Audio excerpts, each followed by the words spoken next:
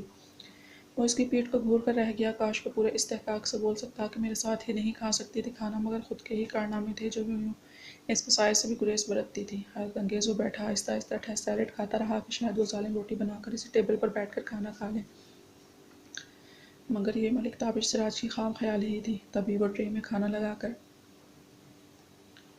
اپنے کمرے میں جا چکی تھی۔ ملک تابش سراج نے ایک سرد سیاہ بھری یقیناً ایک آگ کا دریا ہوگا جو اسے پار کرنا پڑے گا، اور شاید یہ اس کی بھی خام خیالی تھی کہ 8 سال سے ہر چیز پر سمجھوتا کرنے والی ملک مومنہ تابش سراج اس بات پر سمجھوتا کر لے گی کہ وہ اپنا وجود ملک تابش سراج